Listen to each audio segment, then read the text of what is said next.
Welcome back to another edition of the Barrel Proof Baseball Podcast. Today, I continue on my recent trend of absolutely sucking at this because I have another episode that I recorded months ago that needs to be released. And unfortunately, it's not really fair that I've been sitting on this one for so long because this was such a great conversation. I think this might be one of my more entertaining whiskey conversations. I had so much fun having this conversation. I'm chatting on this one with Jamie Biel from Treaty Oak. Treaty Oak is a Texas bourbon. And you know what? Like, her knowledge is unbelievable. She definitely brought language to a level that I could understand because you could tell that she has such a in-depth knowledge of this that she probably could have just blown my doors off with the information she could have shared. So I was very appreciative of her using language that would resonate with me and my listeners. So she was awesome. I had a lot of fun talking with her. She definitely has opened up the invitation for me to go to Austin and check their place out. And I'm going to do that because all I could think about was barbecue and whiskey. So I'm in. So Treaty Oak, right? When I got this box from them, I open this up and I see this is the single barrel, right? This is their Ghost Hill. And I was really excited to try this out. And then I kind of dig into the box a little bit more, and got their day drinker. I don't know if you can see this in the light, right? So I was pretty excited for this one. And then there's an old fashioned cocktail, which I'll be honest, wasn't excited about. And I love old fashions. However, I think that a lot of these bottled cocktails are like low proof. It's kind of gimmicky. It's kind of for, the just to have something to sell. And this was not that. This was so good. I really enjoyed this. I think it was 76 proof. Yeah, 76 proof. So it's got to be around, an old fashioned that you would make at home by the time, you get a little water, a little ice in there. So it's got a little bit of kick to it. It's not like super sugary. Like, this was really good. So the old fashioned rejuvenated my curiosity into maybe some other bottled cocktails that are out there, because this one absolutely exceeded my expectations. So that was cool. I got down a little bit deeper into the box, and we've got their rye, their Shenley Reserved rye. This is really good stuff.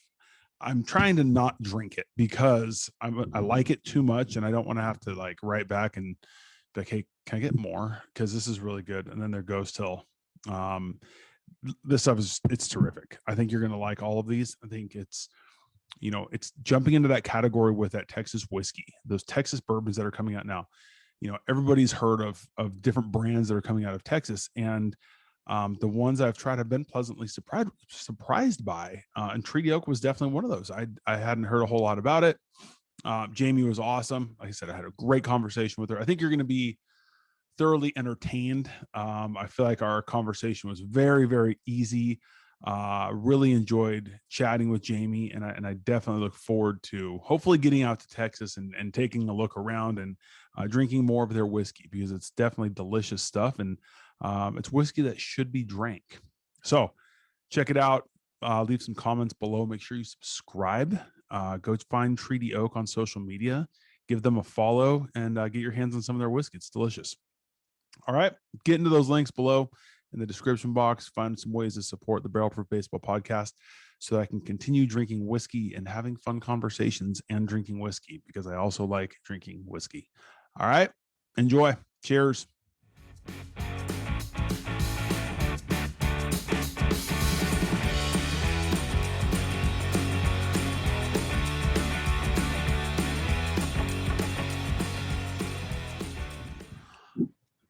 All right, joined today by Jamie Biel from Treaty Oak. Jamie, thank you so much for joining me today. I really appreciate it. It's my pleasure. Okay.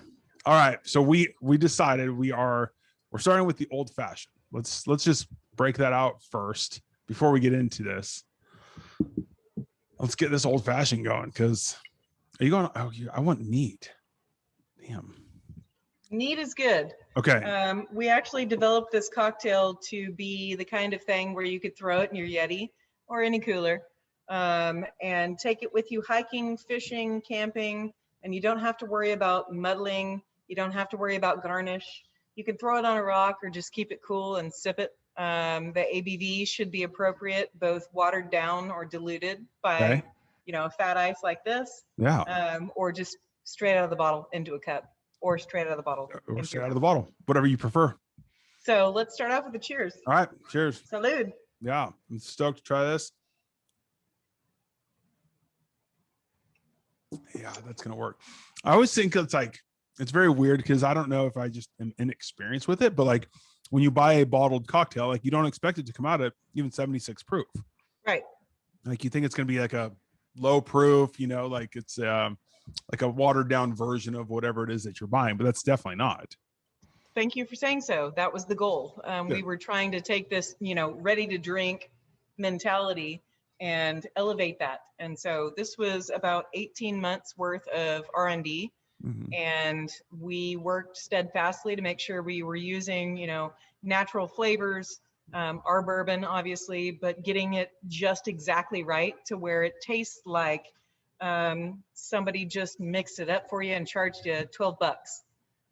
So the price point is reasonable, both for the 375 and the 750 milliliter. It's a value product that tastes like you paid a lot of money for it. So Yeah. I'm glad you like it. Yeah, that's delicious. And it's good for sipping while we talk through the rest of the things. Yeah, definitely. So tell me about you. How did you get into whiskey? What's your background like? What led you to whiskey in general, Treaty Oak? I mean, give me the backstory. So the shortest version is that I'm a botanist by training. I taught high school science for 11 years. I was doing a program through my school district to gain professional development hours in a kind of rogue renegade way. They wanted us to go out and partner with local businesses in our content area and then bring that relevance back to the classroom so that our students would say, okay, why do I need to know that the mitochondria is the powerhouse of the cell?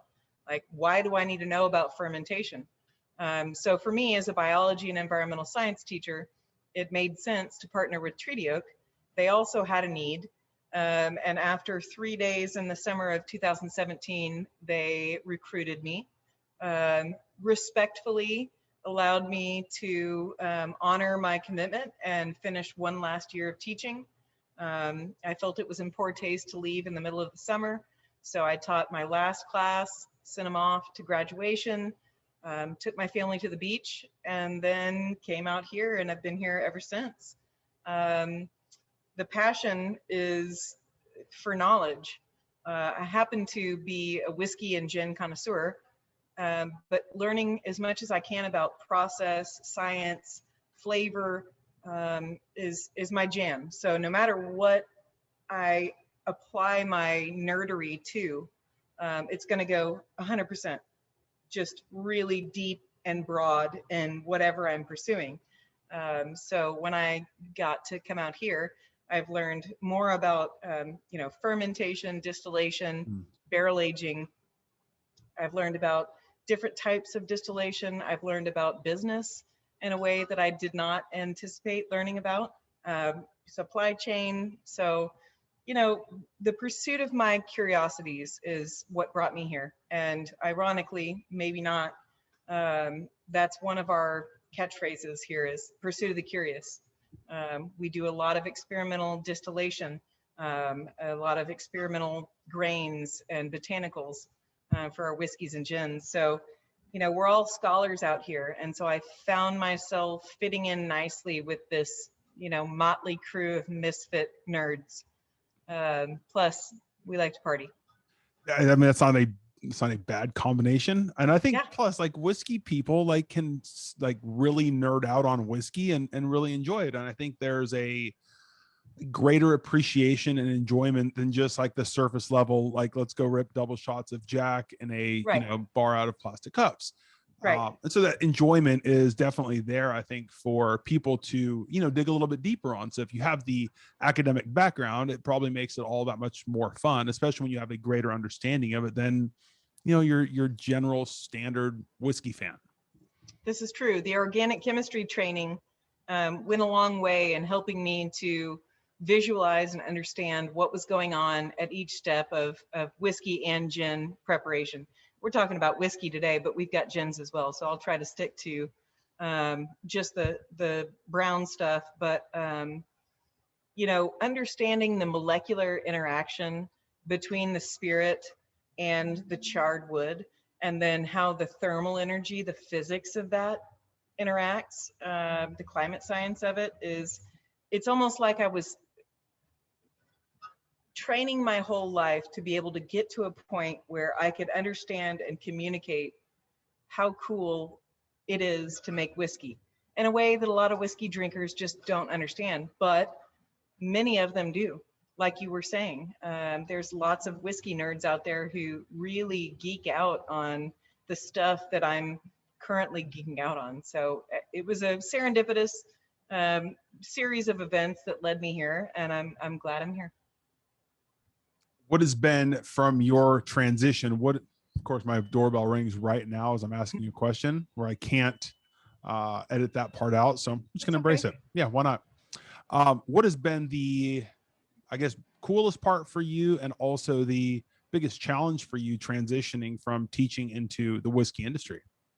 I'll lead with the challenge. The challenge is that I miss the kids. I miss having a daily soul influx from these bright-eyed students who are about to go out and change the world. I taught high school, so it was freshman biology and juniors and seniors in environmental science, and these kids were poised on the precipice of progress, and they were enlivened by the knowledge that they gained, and I was there for the ride, and it was just rejuvenating,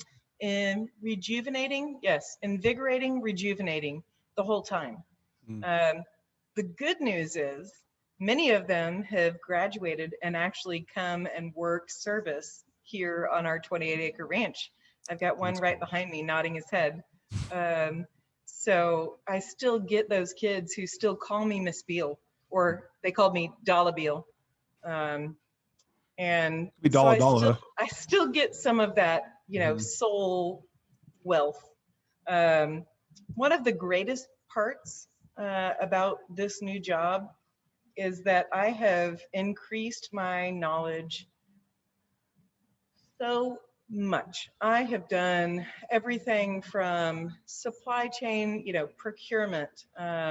Sustainability includes corporate social responsibility. So I've got to make sure that whatever grains we're using are being sourced responsibly. I go out to the fields and make sure that the practices are what they say, making sure that farmers are being paid a fair wage. Then you've got the other side where it's just like, I want to make sure that the message is being broadcast, so I still get to educate.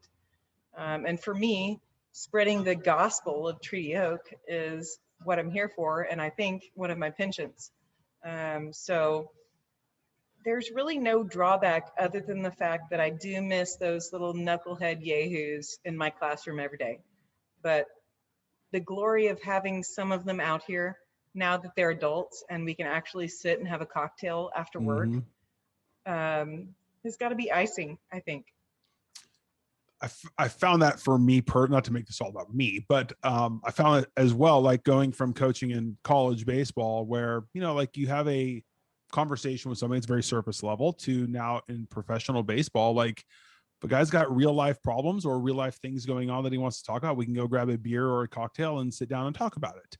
And that conversation tends to be a lot more authentic and a little bit more genuine when you're sitting down in an adult like conversation instead of, like you have to be a little bit guarded for, what we say and what exactly is happening in that conversation. So it's definitely better that way. I can understand that completely. I got off the phone right before this with a girl who was a student of mine who's now leading the sustainability effort in a new company she's a part of. And she said, Biel, I need your help. And so I was like, girl, I got you. So just having that still connection. And now this Mm, woman is, 24 years old, real human, going off to do real things. And she still needs her teacher, her friend now, um, to go help her. And yeah. it's enjoyable. Yeah. It's That part's cool. sustainable. That part's really cool. Yeah. So what, in terms of tell me, first of all, tell me a little bit about your role with Treaty Oak in terms of a day-to-day and big picture. And like, where does that head to for you? So the first 6 months or so were really heavily involved in site-wide audit, both on the sustainability side as well as the, standard operating procedure scientific side. Treaty Oak was established in 2006 in a warehouse in North Austin and was kind of a renegade crew. They were mashing in blue 55-gallon drums, running rum at that time, so the floor was very slick. I'm sure they followed all of the health codes and everything was up and up. But by the time they bought these 28 acres out here in Dripping Springs, where I'm at right now, there was a need, especially with national distribution, to really shore up and make sure we were doing everything properly. So I came in and it was a bunch of dudes, a couple of chicks here and there, but mostly dudes who were just like, well, this is what we do. We come in, we do this, we do that. I'm like, well, all right, so where's the data? Mm-hmm. And they were like, okay, nerd, we don't have data. And I was like, okay, nerd, I'm going to put hot pink pieces of paper on every wall. And I need pH, I need ABV, I need dates, I need initials. If something goes wrong, I need to know why. If something goes right, I want to know why. So moving towards tracking that information as both quality assurance and just, growing up as a company. But most importantly, to be able to find why it was good and why it wasn't, became a new focus. So I don't know, 6 to 9, maybe 10 months into my foray here, that was my focus. I took care of that. The distillers have been on point. They fully integrated that standard operating procedure to their daily. So we have good data. Then I, kind of site-wide audited on sustainability. So considering national distribution, you got to think about planes and trucks and carbon offsets and where we're getting our barrels from and, what the offset is. So I did a lot of work trying to offset the impact, the inevitable impact that we have from water to grain to land to carbon. Made plans and made connections with a bunch of nonprofits to put back where we could. Then I do a lot of spokespersoning, spokespeopling, spokeswomening. I do a lot of brand education. It was more live before COVID, Sure. and I'll be glad to return to that. Podcasts are awesome and fun, but I really love people and I'm a hugger. Yeah. So, so being able to communicate what we do and how we do it, and let me taste this with you right now, and let me put my arm around you and fist bump you while we're doing it, is a lot of what I do. I write a lot of copy, stuff that you see on the website, social media. A lot of the wordsmithing is my stuff. If you sign up for a newsletter, I do that.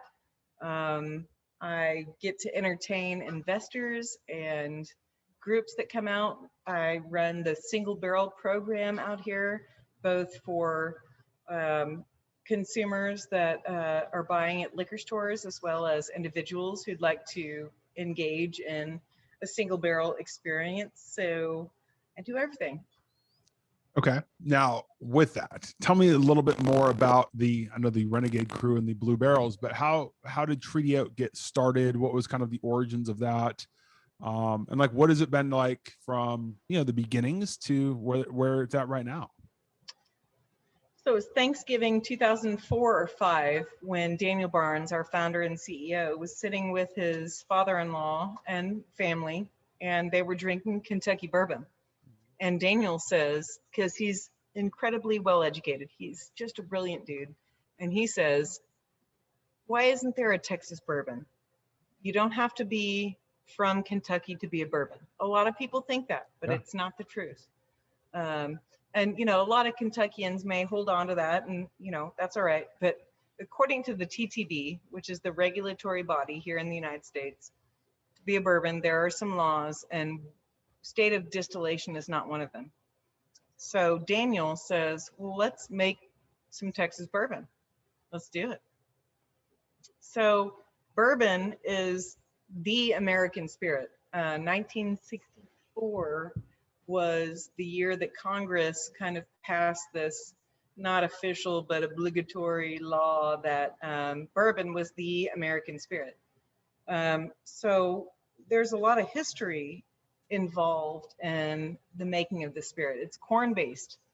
That's not the case with a bunch of, outside of the US aged spirits. So then there's the entry proof, which is 125 or less. Can't be more than 125. We can handle that. First use American white oak barrel. We've actually partnered with a cooperage whose primary goal, Kelvin Cooperage, is to take these first use barrels and give them second life, which is rad. We do that as well. So we look into this whole, thank you, look into this whole program and decide that Texas whiskey is the way, Texas bourbon is the way. The climate here is so unique and so important to the aging process that we're going to do it. So we were actually the first in the Austin area to release a Texas bourbon. Garrison, good friends of ours, they were the first in Texas to put something out. We've got a couple other folks that we're real closely allied with here in Texas. We're friends when it comes to distillation, but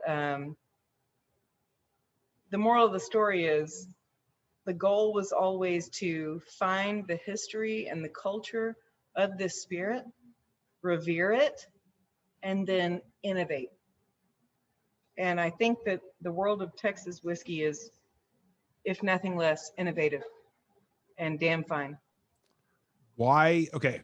So I'm with you. A lot of people that I've even talked to talk about, oh, Kentucky, like bourbon has to come from Kentucky. And they're literally under the impression still that bourbon has to be from Kentucky, which obviously we know is false. But you start to see like bourbons popping up from different regions. And it's very interesting to me because like, I feel like somebody at some point in all these different states said, hey, why not here? And, you see like the fluctuations in weather that probably, traditionally would be thought of as why, with the wood and the spirit seeping in and out of the wood based off weather. Like, how is that affected in Texas in terms of like, I don't know what Austin's climate is like. I know it's a little warm and a little humid. But does it get cold? Does it get to that point that some of these other states that are now starting to become bigger in bourbon, do they have the same like climates in terms of the shifting or the swings in weather? And how does the Texas climate, how is that conducive to making good bourbon? I'm really glad you asked. That's actually my jam. This is my area of expertise. So within the state of Texas, which is broad and wide, there are many different micro regions. You've got East Texas that gets, 40 inches of rain in East Texas annually. Then you've got West Texas, which gets less than 11. Then you've got this beautiful Balcones escarpment. In Central Texas, there was this uplift event that happened because of plate tectonics. And what happened was the Balcones escarpment was the remainder of this big lift up zone. And that happens to be where I-35 is, Interstate 35. So where we are in Central Texas, we get both and extreme pushes of Arctic blast cold air that comes down through the Central Plains, and we're the southern extent. And then at the same time, we've got warm, moist air coming up from the Gulf of Mexico. And when those two meet, it's massive storms. So we get intense rain and hail and temperature swings up to 70 degrees in a day, which is unheard of in That's most nuts. parts of the world. Yeah. So what that translates to with our whiskey, most notably the February week-long, once-in-a-lifetime freeze, is that everything increased by a point. The way that the whiskey pulled back in so deeply and stayed there was intense. And now it's hot. And so it's going to push back in real deep. So, the way that humans tell time is, months, years, decades. The way that whiskey tells time is breaths. It's expansion into and contraction back into. And so when you've got daily and seasonal temperature fluctuations like we have here, what you have is an augmented number of fluctuations. So you could translate that to and call it, added aging or accelerated aging. It's not we're doing anything. It's just that the whiskey's breathing in and back more than it is in Kentucky or Virginia or Tennessee or Scotland or Ireland or Japan or anywhere else.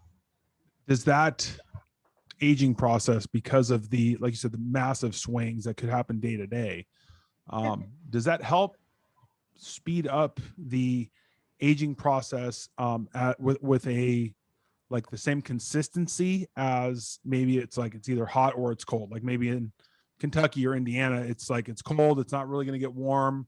And that swing for, a course of a couple of months might not be very drastic versus like the day-to-day possible swings in Texas. No, there's no consistency.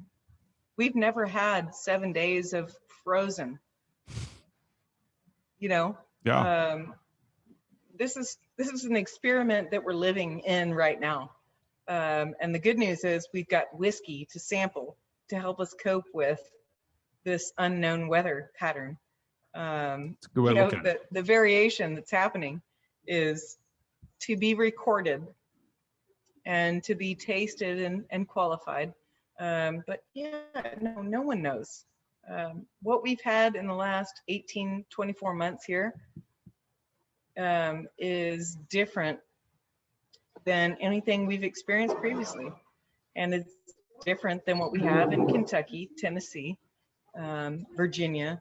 Like I mentioned, all the places on earth, we're all having rapidly changing climates.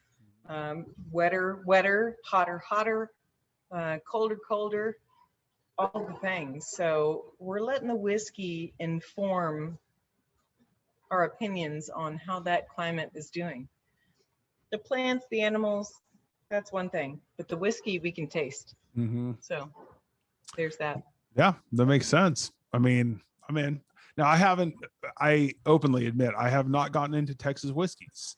I think I told you that before when we talked. Like I've not dove in. I've tried one that I didn't care for. I'm not going to name names. But it wasn't for me. That specific one that I had was not for me. Well, then let's try the Ghost Hill. Let's do that. Let's get the Shinley. Post that. Let's go to Ghost Hill. Ready? Yeah, we're going to Ghost Hill. There it is. Okay. All right. Okay. So tell me before we go, tell me a little bit about this one. So this is the Ghost Hill Texas Bourbon. This is unique in that it is a Texas grain to glass bourbon. Okay. 57% yellow dent #1 corn, 32% soft red winter wheat grown in Texas. Soft wheated bourbon, 11% barley. Soft wheated bourbon that gives you that sweet and round feeling. So if you like a Weller's or a Larceny, this is a jam. Okay.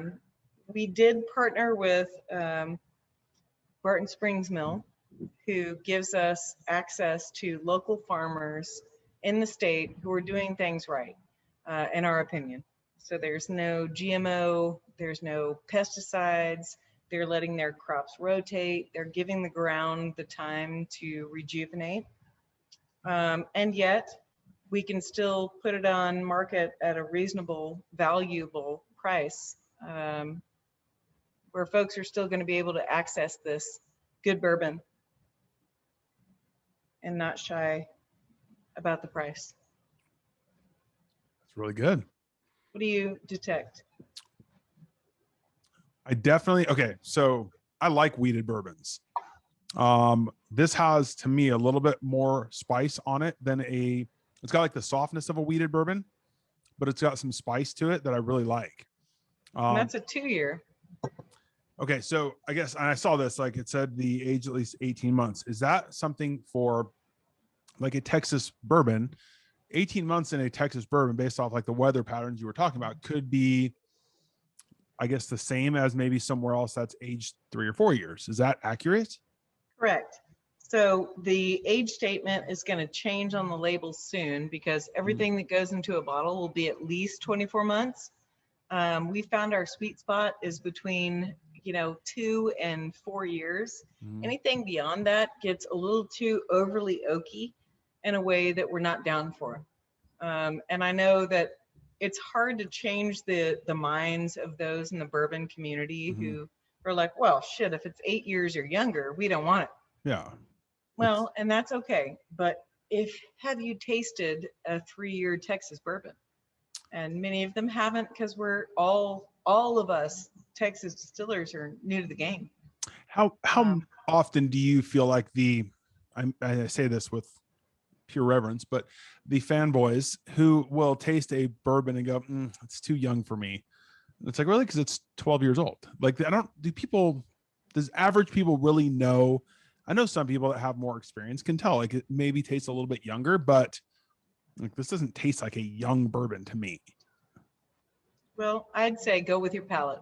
Yes, and like, given the fact that like there is a different climate and it doesn't have the same consistency in Texas as it does in other states. Like, again, I understand if you go to Washington, you're going to have more consistency in the weather, and you're going to go east or west of the Cascades, and you're going to get a certain consistency in the weather patterns, and you're not going to have that in Texas. So like, I feel like an 18-month, 24-month aged bourbon out of Texas might actually have the properties of a 4-year or whatever, a more aged bourbon from other states. Well, and I'll harken back to my explanation of how humans tell time versus whiskey or any barrel-aged spirit. It's the number of breaths into and out of barrel. And so if you're in a, coastal climate where humidity is high and you've got very limited breath expansion and contraction, that's a slower aging or maturation process. That's a slower maturation process than what we have here. When we've got extreme days where a high weather system comes in and we've got 110 day and it's 70 at night, that does an intense job on the whiskey in the barrel. And so there's a deep push in and a deep contraction out. Now, when we've got moisture coming in from the Gulf, that's mitigated. So there is no rhyme or reason. There is no recipe that says this bourbon's going to taste like this after this many years. And the fact that Texas bourbons are really new to the scene, 5 to 6 years released, only speaks to the fact that what we're doing is experimenting with one of the most incredibly fun spirits to work with. We can control so many factors, but when it comes to climate, that's a wild card, and it makes for good whiskey. So is everything so everything, all the ingredients, everything's coming out of Texas? Yeah. I mean, I have to assume it's a Texas whiskey, but like, you hear from other people that like, oh, we're from Colorado and we source things from Canada and Iowa, and it's like, well, it doesn't seem Colorado-ish to me. Well, so I'll say barley is hard to grow in Texas. So Sure. If you're drinking Ghost Hill right now, the barley that's in that is in Montana, grown in Montana. We've got Texas barley coming shortly. We had to do several experimental plots to be able to produce the same flavor profile to be consistent with Ghost Hill and grow down here in this significantly different climate than Montana and Colorado. But we're doing it. So very shortly, what you'll see and what you'll taste is 100% Texas grains. It's Texas water. We do everything here on site from, fermenting to distilling, maturing, bottling, selling, drinking. Everything happens on site. Yeah, I'm in on this one. I like this. I like the Ghost Hill. Is there a story behind the name to it? Oh, for sure. So these 28 acres that I'm on right now are colloquially known as the Ghost Hill Ranch, and locals have two different explanations for why it's been called that. We are at a very high elevation relative to the rest of the rolling hills of the hill country of Texas. And one of them is that there was a former resident named Abe who was a hot rodder. He and the guy who lived here, I guess he was a next door neighbor, would ride their hot rods up and down Fitzhugh Road, which is just in front of our property. And Abe died in a fiery crash. And, so the story goes, you can still see his lights flashing and hear his horns honking. I've never seen any of that or heard that, and I spend a lot of time here, but I'm not a ghost story person, I'm a scientist.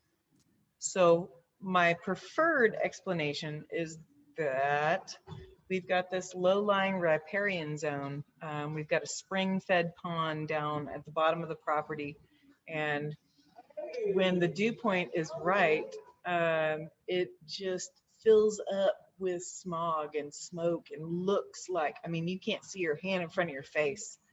And so considering the number of folks that moved through here pre and post Anglo settlement of this area, you could see how you'd be camping.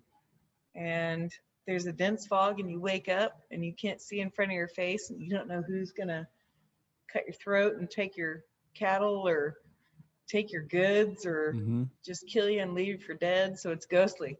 So Ghost Hill Ranch is it's a spooky place where folks have been drinking whiskey and watering their animals and having campfires and probably barbecue and stuff for hundreds of years.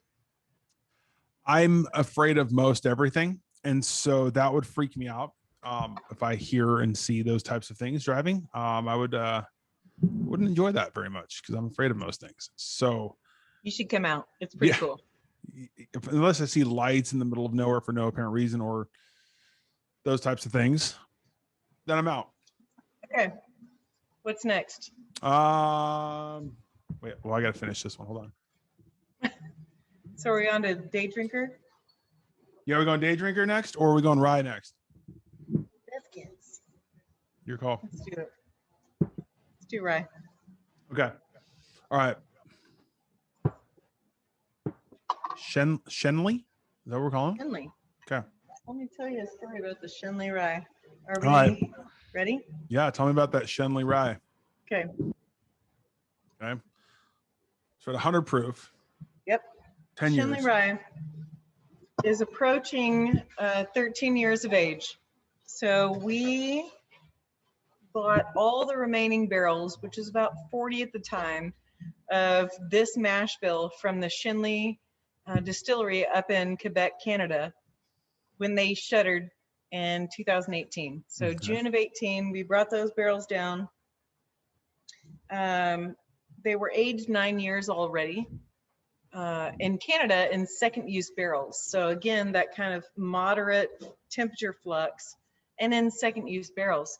So if you look at the spirit itself, you see that light straw color coming from the fact that most of the char had already been removed. But what you're about to sip has been aging 3 more years in those same barrels, but in the Texas climate. So it's really a tale of two cities. You know, it's Quebec, it's Dripping Springs.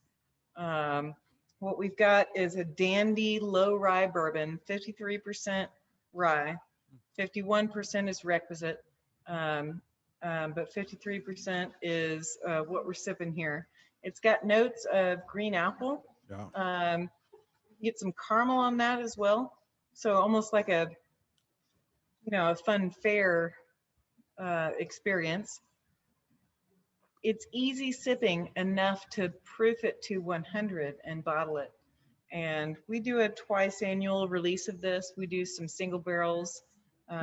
This is so sought after and so exclusive that once it's gone, it's gone.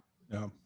So I'm hanging on to these. I've got a couple of rebarreled, double barreled options for the Shinley Rye, but I feel like rye is really enjoying a resurgence right now, especially among Nice. my demographic, which is middle-aged women.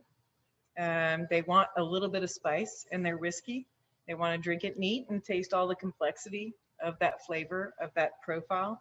And so having this be double barreled in Canada and then brought down to Texas just adds to the story. It's an interesting bourbon for sure, or whiskey for sure. It's an interesting whiskey for sure. There you go. That was better. I like this. I like so I was not a big rye fan. I don't know why. I had a certain rye out of Pennsylvania that I did not care for. And everybody's like, oh, rye is good. Rye is whatever. So I tried it and I was like, that is yucky. I don't like that at all. And yucky. And since then, like I've started to get into more ryes and I think they're really good. I feel like there's like a place for the really high rye, like you get that 95% rye, like 5% malted barley, or some of those like 100% ryes that are finished in something else. I think they're super interesting. So I really like this one. I think it's got like that nice rye. The 100 proof is nice. And I feel like if it was lower, it would be like, I don't know. I don't like the low. Too gentle. Yes. Like it needs something, you know what I mean? Like you could that's probably go lower. Point. What's that? Sorry. Leading into the Ghost Hill, that's an important point, is that, rye tends to get really spicy really quickly. And when you're talking about Kentucky bourbons or, previously to the last 10 years, standard bourbons, rye is usually one of the requisite grains. There are 4 grains that make a whiskey. Corn's got to be one. You've almost always got to have malted barley, but if you go wheat or you go rye, that's up to you.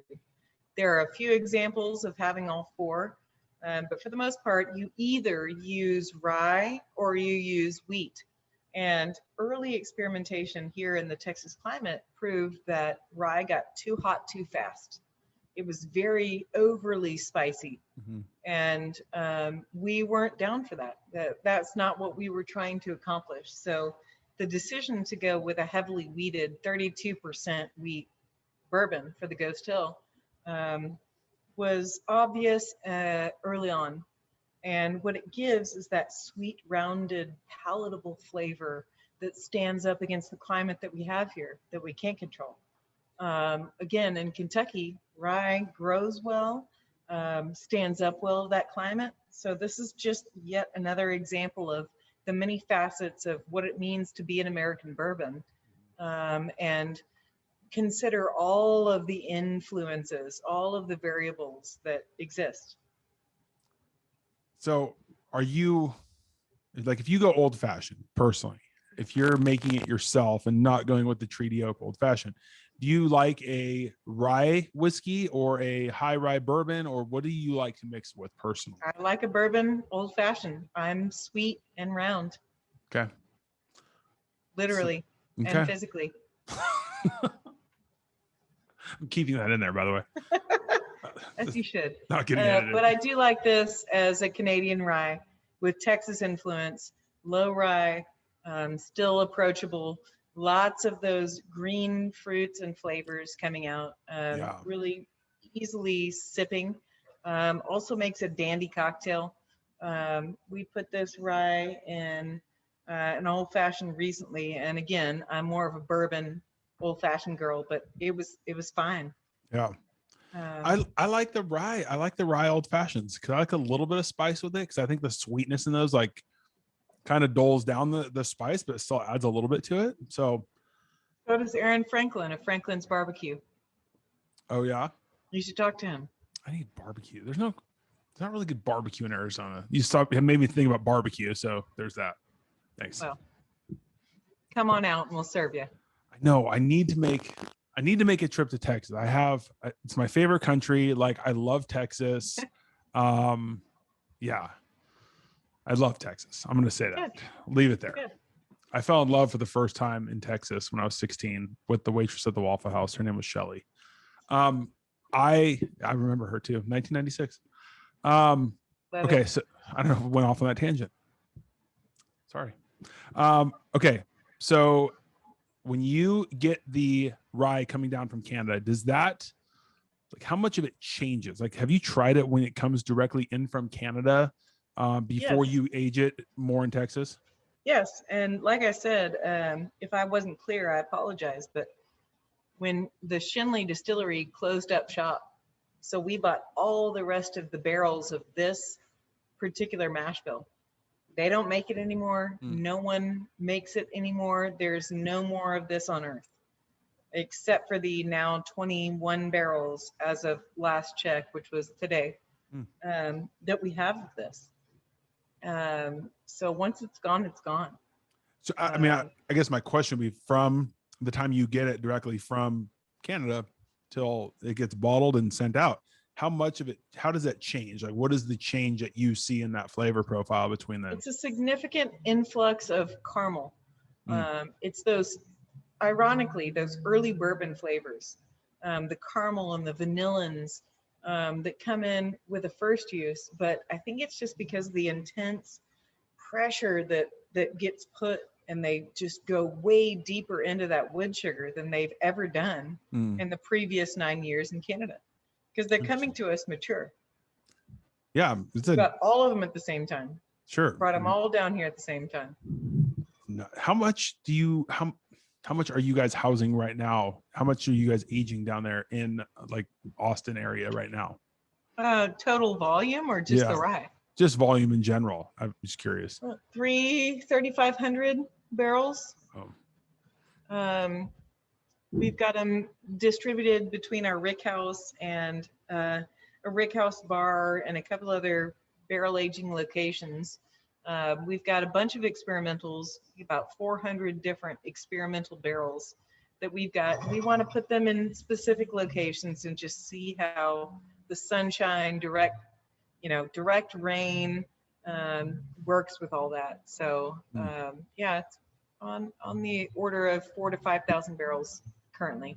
So with this being more limited, you're saying don't over enjoy this then, and no, enjoy the shit out of it. Well, I'm gonna enjoy it. I just don't want to crush it and then it's gone and gone forever.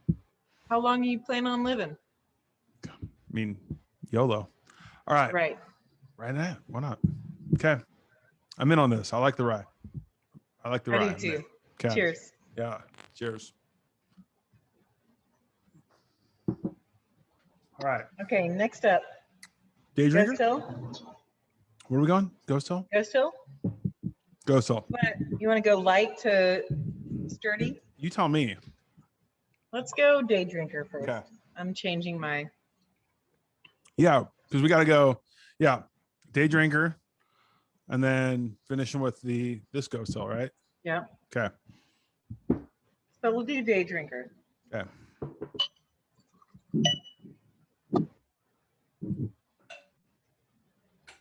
This just, like, again, I'm assuming by the name that this is one that you can sit back and enjoy for a potentially longer period of time throughout the course of the day. That's the idea. So I'm going to do this. Okay. Mm-hmm. We've got day drinker and Ghost Hill. We've got day drinker and Ghost Hill.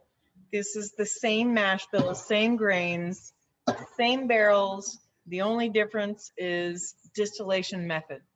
So the juice that is in the Ghost Hill bottles right now is going to be coming from our 500-gallon pot still. In January of 19, we switched over our operation to continuous column distillation. So we've got a 28-foot continuous column still. We've got a 3,000 gallon mash tun and 4 3,000 gallon fermentation tanks, open air. So we scaled up our production, and what we found was the column still juice, as opposed to the pot still juice, really produced a more grain forward white dog. So we thought, well, perhaps since we're moving in this direction, we should release something that really highlights that. So the Day Drinker Texas Bourbon is proof down to 80 so that it's a sessionable bourbon. Right? It's a little less intense than the 95 proof Ghost Hill.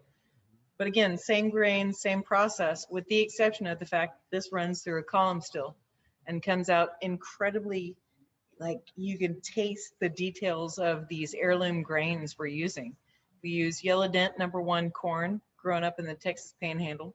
We've got soft red winter wheat grown in Central Texas. And then currently what you're tasting now is going to be malted barley coming from Montana, soon to be coming from Texas. So the grain profile is there. Had a like a cereal Right. nose to it. Yeah. Cereally.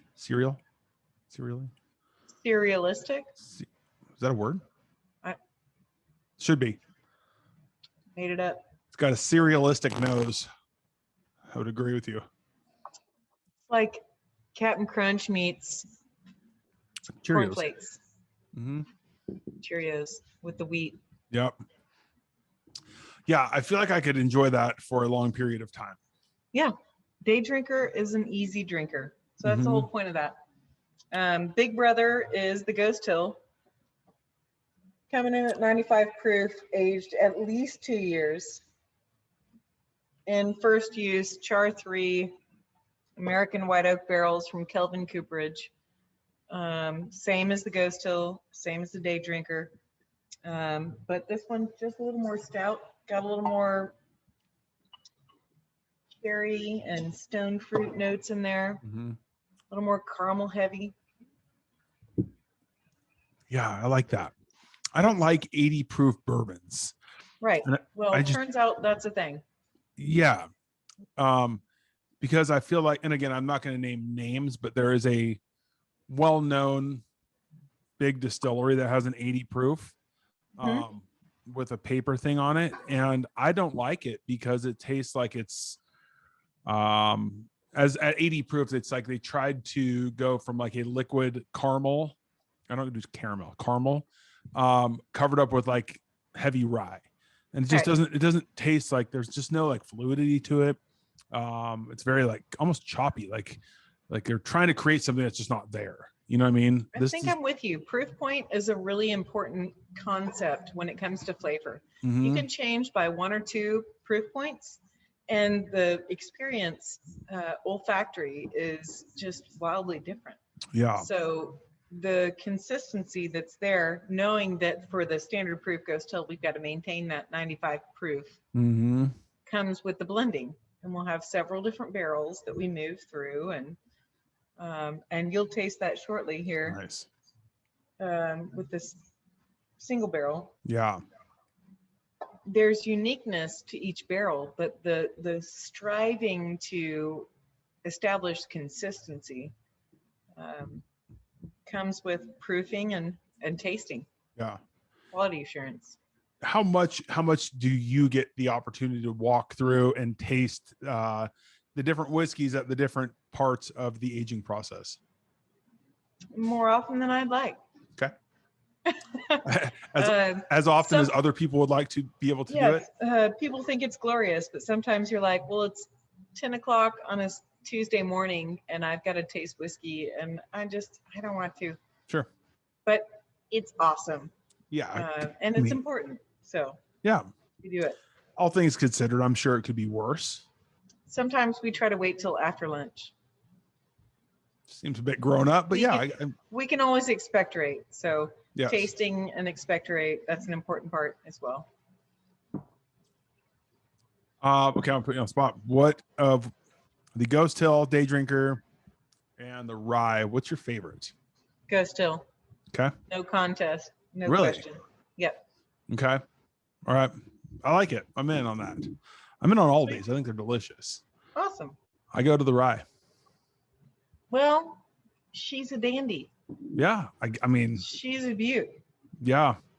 I like the proof on both of them. The Day Drinker would be good. That's a day like I know that I wake up on a Saturday morning and we're going to be up until the Pac-12 football game is over at 11 p.m. and I'm going to enjoy this for the day. I'm not jumping right in on the Rye, and I'm definitely not going on the single barrel, but I could get going on the Day Drinker and enjoy it the entire day.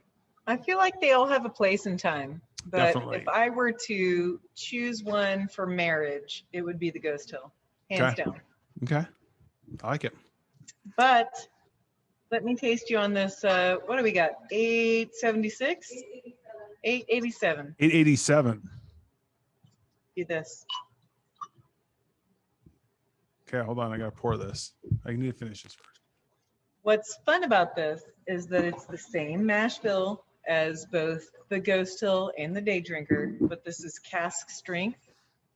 And it's been aged in a very specific location to where it gets a lot of intense sun.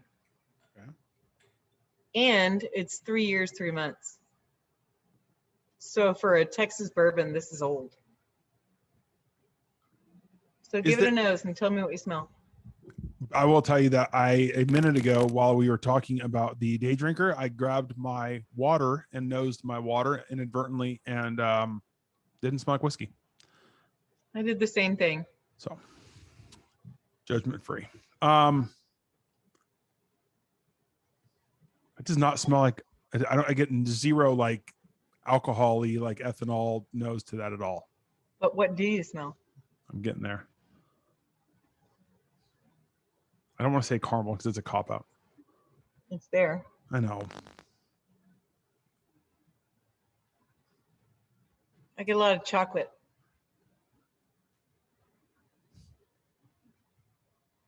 Maybe dark chocolate. Like chocolate covered cherries. Wow.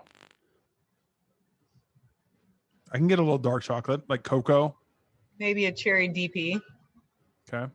That's Dr. Pepper in Texas speak. I know. I've been to Allsup's. Get their burritos, dude. Yep, chimichangas. Yeah.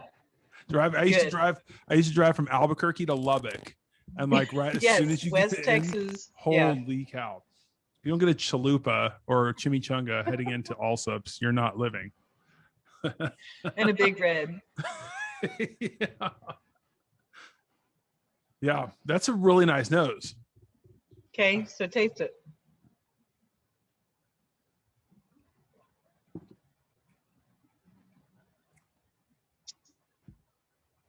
Oh, that sticks around. That's nice. It's burning my throat. It's really nice. High proof. What is it? 123? What did I put on the bottle? 110? Yeah, 110. That's really nice. That is like I think it tastes completely different than the regular Ghost Hill. I know, but it's the same stuff. So I'm going to add some water. Give it a swirl and see what happens.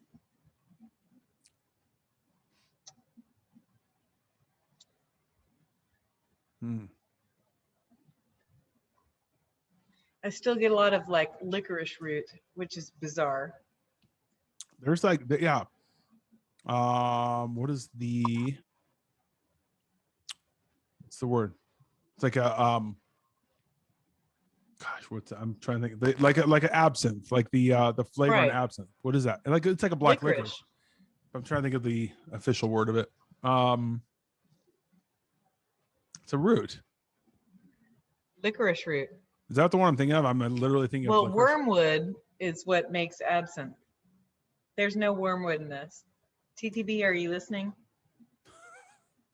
There will be now. This is really good.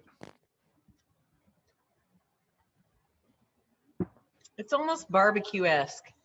The smoke and the leather Yeah, that comes in there they're definitely gives me a smoked. lot of, and that's what our jam is to pair all this with barbecue. Yeah, I'm in on that one. Yeah, I think it's totally different than the Ghost Hill. I don't. I think it's way but different, it's Ghost Hill.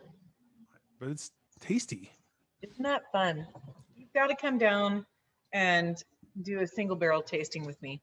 I've Yeah. got 8 barrels of Ghost Hill pulled that are within the same run or the same couple of months of life, and tasting through and experiencing and talking about the chemistry that Hmm. occurs within the barrel is my jam. Yeah, I don't feel like I would not like that. I think I would. That's second double negative. I feel like I wouldn't not. That's Yeah. then that's a quadruple negative. See. I know this is baseball 3, so it's baseball 4. I go here a wiggle, but I can't do a rate. Like if I do a 3, I can't. I feel ridiculous. Yeah, you got to go like this. Yeah, it's 3. If you're counting, it's like 1, 2, 3.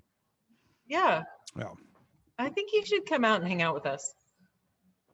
I think so too. I think you guys would really enjoy that. I mean, I would also, but, but yeah. My burgeoning MLB 7-year-old would very much enjoy that. He's a huge fan of yours. He's stalked you on social media. Okay. He wants to be a Dodger. Okay. He didn't say Astro, so that's good. Too soon. I'm from Dallas, so oh, you're fine. The Rangers are fine. I mean, Nolan Ryan. Like, Yeah. I have a glove. My third base mitt was signed by Rafael Palmeiro. Oh I yeah. got a ball from Jose Canseco and one from Pudge Rodriguez. But there were some good days with the Rangers with like those guys, Juan Gonzalez. That's what I'm saying. Yeah, there was some. That there was some my dudes era, early 90s. Yeah, that was the best era of baseball. Like I think people forget that. It wasn't that long ago.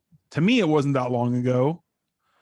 It was a long time ago, bro. When I hear my 12-year-old nieces talk about back in the 90s, I'm like, you can shut up. Yeah, I was there. It was awesome. I was a teenager back in the 90s, so shut your face. Okay, now I got another question.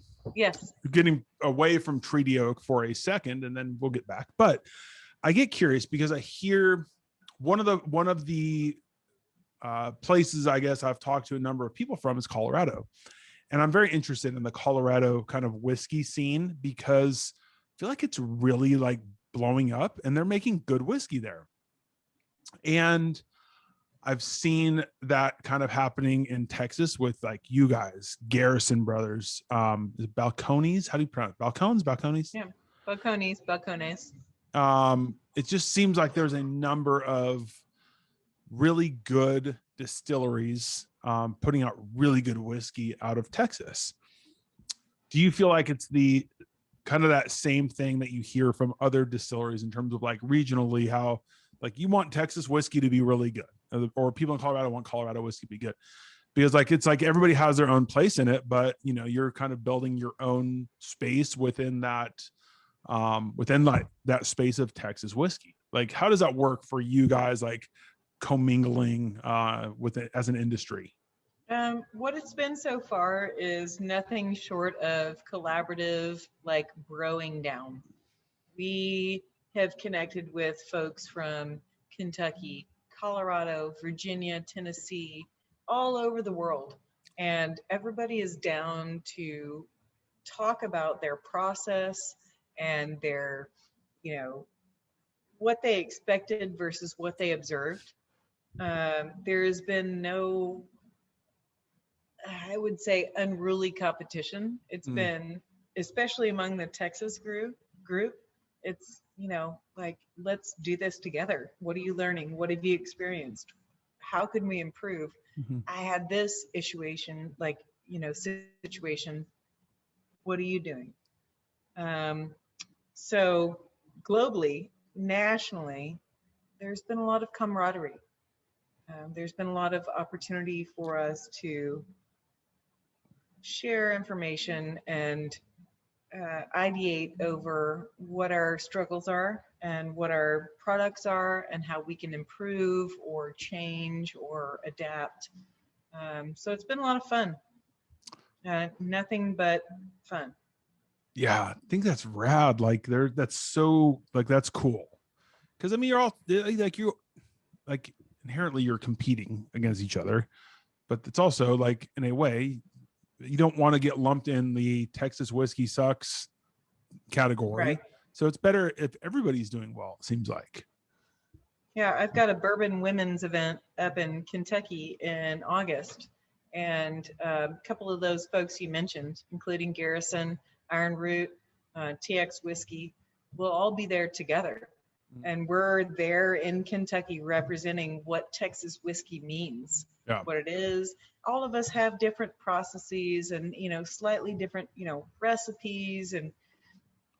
But the fact is, we're there representing in the birthplace of Sure. American bourbon what Texas bourbon is, and they're Sure. welcoming us with open arms.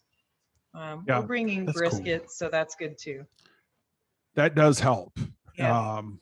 Yes, brisket and Waffle House. I think would probably Okay. be my. I don't know if I'd leave Texas if I went there, because I'd have brisket and then drink whiskey, go to Waffle House, probably for late dinner, early breakfast, and then start drinking whiskey again. Sounds great. Yeah, I don't really think there's a negative in that. No, I Okay. didn't see anything. As long as you're Ubering. Yeah. Safety first. How far from Austin are you guys? About 15 miles southwest. Okay.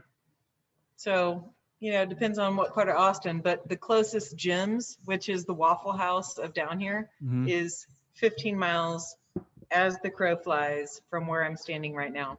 Okay. All right. So that's okay. So if people were coming in the Austin to you guys is an easy trek. What is it like in terms of trying to come out and visit you guys, like distillery wise, visitation, well, you guys are in Texas, so COVID's not really, there, but in terms of, things that you guys can or can't do right now. Well, I'll tell you, we've got 28 acres of open air. Much of it is covered by ancient live oak trees, so heavily shaded.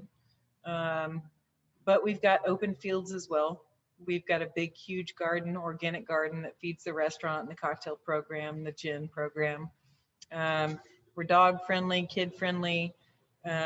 Bring your own chair, but we've got a bunch of picnic tables that are spread out around the property, so people can come out even during the height of the COVID scenario. People were able to come out and celebrate in this kind of park-like situation where you could be way more than 6 feet away from anyone else and enjoy the sunshine, the vitamin D, the vitamin W. Well played. And all the good barbecues. So we're open Wednesday through Sunday. Wednesday through Saturday is noon to 9 p.m. And then Sundays, we do a brunch, 11 to 6 p.m. This weekend, since it's 4th of July, we're doing a special 4th of July menu with barbecue accompanied by hot dogs and hamburgers. And that's going to be an abbreviated time frame. So we'll be open 11 to 4 this 4th of July Sunday. I feel like it's probably a good place to spend 4th of July. Yeah. Well, it's a good place to get your food and your booze and then go find some water. Yeah. Yes. Fireworks. I mean, I like fireworks. Yeah, I can tell. Yeah, I'm a big fan. I knew it. I give off that firework guy impression. 100%. Okay. That's I'll what I've been send you going a video after this. Okay, perfect. Yeah, big firework fan. I remember going down, we were in like the Houston area in Tomball a few years back on the 4th of July, and it was the hottest place on the entire planet at that specific day. It was just so gross, but we got to see fireworks, and I forgot all about like the Venus. Yes, very Venus-y. But I think it's Venus-ish. Venus-ish. But yeah, serial-ish. but yeah, I really enjoyed it. I think Texas, that's a fun place. So I have to imagine, like, if there's a Texas whiskey trail in the works, or that's there, or even if you just We've make got it that. yourself, how far apart is everything? Like, can you hit like different distilleries over the course of a day, if somebody, or a couple days? For sure. It depends on which part of the state you're in. It'll take you 2 days, 3 days to drive across the state. The majority of the distilleries in our area are concentrated within the Central Texas kind of region. You could hit, 3, 4, 5 really impressive distilleries in a day, as well as a ton of breweries and wineries and just different experiential adult beverage focused locations. North Texas has got a handful of really dandy options, including TX Whiskey and Iron Root, good friends of ours. Central Texas, just north of us, in Waco, is Balcones. Down here, we've got Andalusia, Treaty Oak, Garrison Brothers, Revolution Spirits, One Shot. I mean, that's all on the same road as us. Oh, wow. Not Garrison. They're a little bit further, but there's lots of options. There was a Texas whiskey trail. I don't know if that's dissolved or not, so you should probably look into that before including this part. You can kind of make your own. Just drive from one to the other. It's the trail. Well, I love them all, and everybody, Ben Milam, I mean, Gulf Coast distillers, everybody that we know who's in the Texas whiskey game is cool. That's cool. Plus, you can go to Amarillo and get a 72-ounce steak if you eat it all for free. Way up there. It's quite north. It'd take 9 hours to drive from here to Amarillo. It's such a big state. Yeah. Thank you for noticing. I've been there. I've been there a number of times. So I've seen it. Yes, it's asinine if you think about it. But yeah, it's just showing off. But yeah, I like it. It's good, and this whiskey's outstanding. Jamie, I really appreciate your time. Appreciate the whiskey. This stuff's delicious. Good. I'm glad you like it. Where social media? Where can people find you guys? So we're on Facebook, Instagram, TikTok, and we've got websites. So treatyoakdistilling.com. We've also got WaterlooGinUSA.com. We're also Alice's Restaurant, which is AlicesTreatyOak.com, okay, which is the restaurant site that represents really these 28 acres. So cool. I'll send you something a little more looped in. Perfect. All right. If you guys get a MySpace started back, I want to get MySpace back, and I think this would be a good way to get it going, is distilleries. I see where you're going with that. That's just me. Okay. My friend, it's nice to know you. Yeah. Hey, thanks. This one's empty, but come on out to my neck of the woods. We'll hit some balls and drink some whiskey. I'm in. I like both of those ideas. Cool. Okay. Thanks so much. Appreciate it. Cheers, brother. Take care. Good night.